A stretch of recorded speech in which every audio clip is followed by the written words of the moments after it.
minha tropa, tô na área para trazer o que para vocês? As análises do Brasileirão, tá? Dessa 15ª rodada, muitos jogos excelentes pra gente apostar.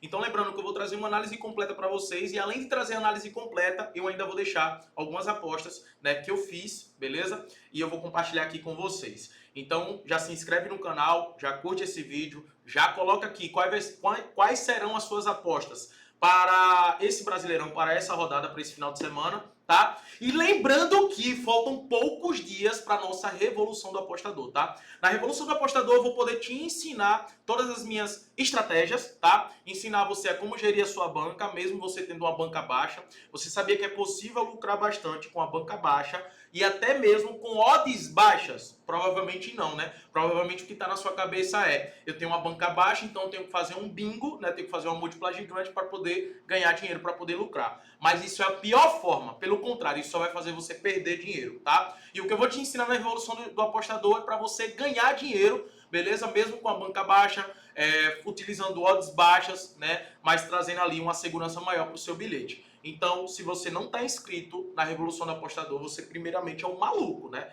Então, vou deixar aqui na descrição, clica logo no link, entra na Revolução do Apostador para que você não perca absolutamente nada disso, beleza? Vamos embora, vamos falar aqui agora dos jogos de hoje. Já vou começar com o jogo do meu Mengão, né? Opa, pra cá, do meu Mengão.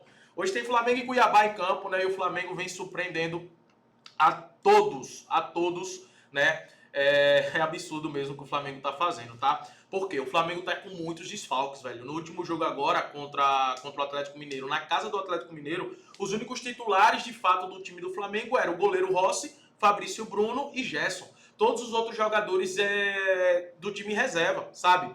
E goleou o Atlético Mineiro por 4-2, sendo que teve um pênalti não marcado. Poderia ser maior esse placar, fora os gols perdidos pelo Flamengo.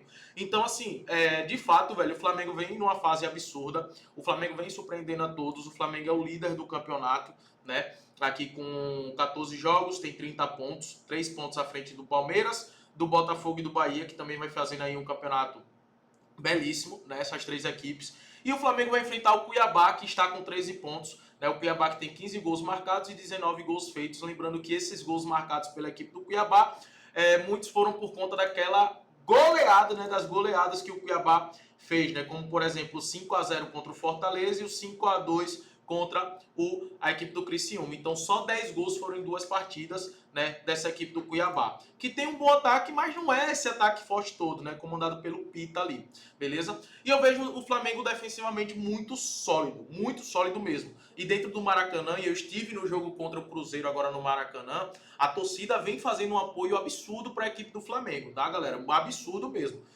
Vem fazendo muita diferença.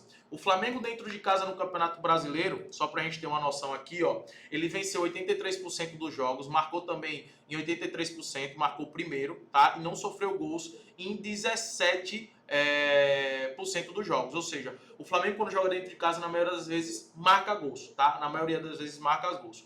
E o Flamengo também tem uma defesa que tá vacilando, tá sofrendo gols, e isso é normal devido aos desfalques que o Flamengo vem tendo, tá?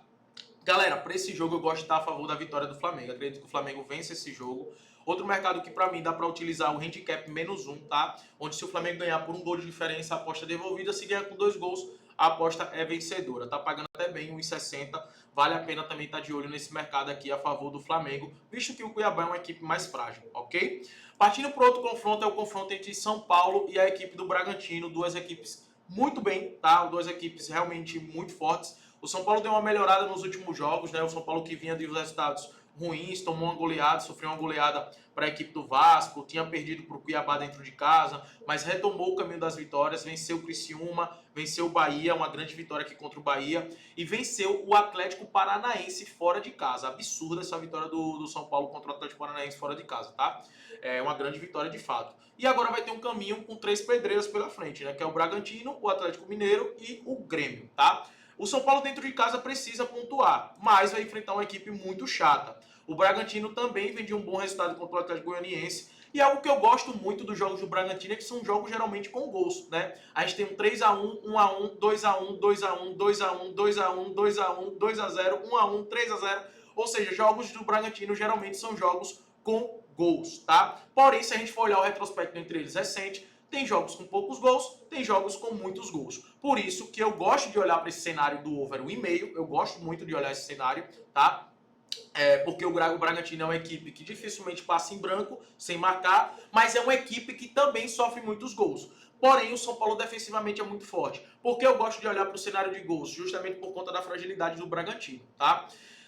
Então eu gosto do acima de 1,5, beleza? Por over 1,5 para esse confronto, que está pagando 1,44, mas eu recomendo vocês analisarem no ao vivo, tá? Outro mercado que vai ser bem interessante para a gente poder atuar é o mercado de escanteios. Por quê? O São Paulo tem uma média de 5 cantos e o Bragantino também, tá? O São Paulo jogando em casa e o Bragantino jogando fora de casa.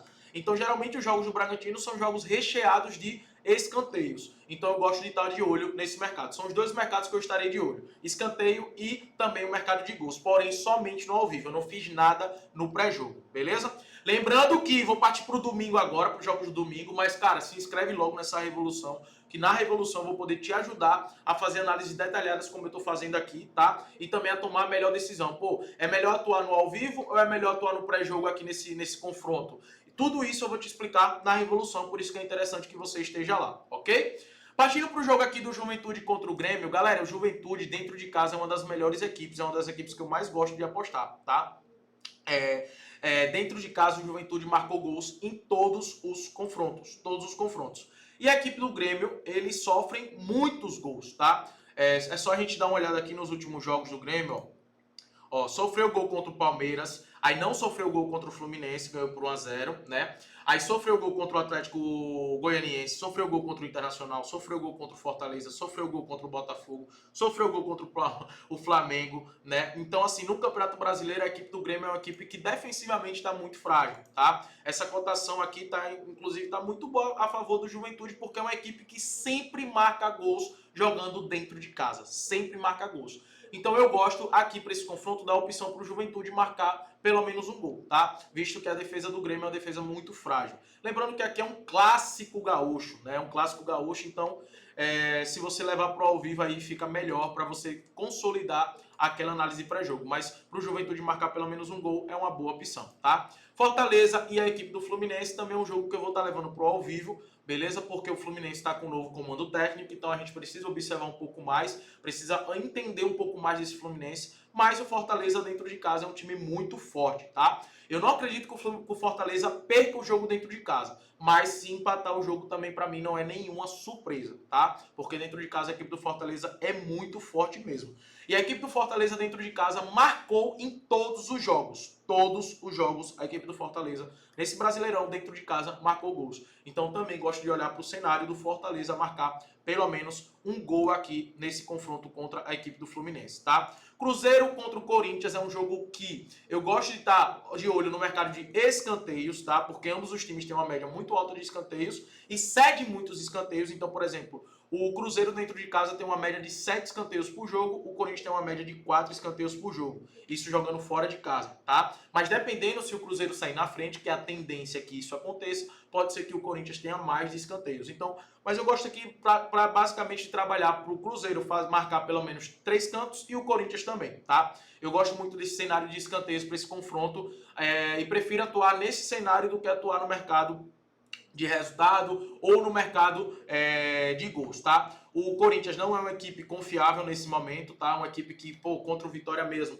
eles vencendo o jogo dentro de casa, eles recuaram o time completamente pro Vitória e eu vejo o Cruzeiro numa ascensão muito grande com o craque Matheus Pereira jogando muito. Então o ideal realmente aqui é trabalhar o mercado de escanteios, beleza? O Internacional contra o Vasco, eu vejo um favoritismo muito grande para a equipe do Internacional, que vem conquistando bons resultados, tá? Devido a tudo que tem acontecendo pro Internacional, empatou com o Fluminense, empatou com o Criciúma e acabou perdendo para o Atlético Mineiro no finalzinho, né? Mas venceu o Grêmio, venceu o Corinthians. Isso me surpreende do Internacional, tá, galera? Porque eu imaginava que o Internacional ia passar muito sufoco devido às ausências, né, de Borré, de Ener Valencia. Então é muitos desfalques ali no setor ofensivo do Internacional e ele vem conseguindo bons resultados. O Vasco venceu o último jogo, mas venceu muito por conta da expulsão que o Fortaleza teve. Eu ainda tenho um pé atrás em relação ao Vasco e acredito que o Vasco ainda vai colocar muito dinheiro no nosso bolso a gente apostando contra o Vasco, principalmente contra uma equipe qualificada que é o Internacional, tá? Ah, Marcão, você tá falando isso porque você é flamenguista? Nada disso. é porque realmente o time do Vasco hoje é um time que tem muitas limitações, beleza? Atlético Goianiense e Paranaense, eu gosto de estar de olho para o Atlético Paranaense marcar um gol, tá? Por quê? Porque a defesa do Atlético Goianiense é uma defesa muito frágil, tá? Ele não, ó, em todos os jogos eles sofreram gols, em todos os jogos eles sofreram gols, tá? É realmente uma defesa muito frágil. Na minha opinião, junto com o Vasco, é as piores defesas, Atlético Goianiense e Vasco, tá? Por isso que eu gosto sim de estar de olho no mercado pro Atlético Paranaense marcar pelo menos um gol. Palmeiras e Bahia, galera, eu vou esperar a escalação do Palmeiras, eu ainda não tenho aqui a confirmação, tá? Mas o Bahia é um time muito chato, o Bahia no Maracanã, por pouco, poderia ter vencido o Flamengo acabou vencendo no finalzinho, mas o Bahia poderia ter arrancado o empate, o Bahia poderia ter vencido, o que não seria nenhuma loucura. O Bahia dominou o Flamengo dentro do Maracanã, tá? Então, uma das equipes mais chatas de se enfrentar é essa equipe do Bahia. Tá se defendendo bem e tem uma transição muito rápida mesmo, com um meio-campo muito forte ali com Cauli, Caio Alexandre, né, Jean Lucas e Everton Ribeiro. É um quarteto realmente muito forte do meio-campo da equipe do Bahia, tá? A equipe do Vitória com o Criciúma também é um jogo que eu também vou levar pro ao vivo, né, junto com esse jogo do Palmeiras. Vou estar analisando e sem viés mesmo, analisar o que está acontecendo em jogo para poder tomar a decisão. E Botafogo e Atlético Mineiro, eu quero deixar aqui uma aposta para vocês, né? Deixei a do Flamengo, Flamengo -1 handicap, e eu quero deixar uma aposta para vocês aqui no Botafogo contra o Atlético Mineiro, tá? Para esse confronto, galera, em todos os jogos, se liga só, em todos os jogos do Brasileirão, o Botafogo marcou pelo menos um gol. O ataque do Botafogo vem funcionando muito bem, né? A defesa vem vacilando em muitos jogos, mas o ataque é absurdo realmente. Tá aqui, ó, 100% dos jogos o Botafogo marcou gol, tá? 100% dos jogos. E o Atlético Mineiro também, na maioria dos jogos, vem sofrendo gols, principalmente nos últimos confrontos. Só para mostrar para vocês aqui, ó, tomou 4 gols do Flamengo, tomou gol do Atlético Goianiense, tomou gol do Internacional, tomou gol do Fortaleza, tomou 4 gols do Vitória, tomou 4 gols do Palmeiras, tomou gol do Bragantino, tomou gol do Bahia. Cara, o Atlético Mineiro, de fato, no Brasileirão, nos últimos jogos, vem tomando muitos gols. Então eu gosto de estar a favor do Botafogo marcar pelo menos um gol e gosto também de estar a favor no mercado de escanteios para o Botafogo. Dentro de casa, o Botafogo tem uma média de 7 cantos, então eu acredito que o Botafogo pelo menos marque 3 cantos nesse confronto. Então, Botafogo para marcar um gol e para fazer 3 cantos nesse jogo, para mim, é a melhor opção, tá? Galera, agora comenta aqui qual é a sua aposta nesse Brasileirão, nessa rodada, tá? E vamos para cima e conta 100% comigo.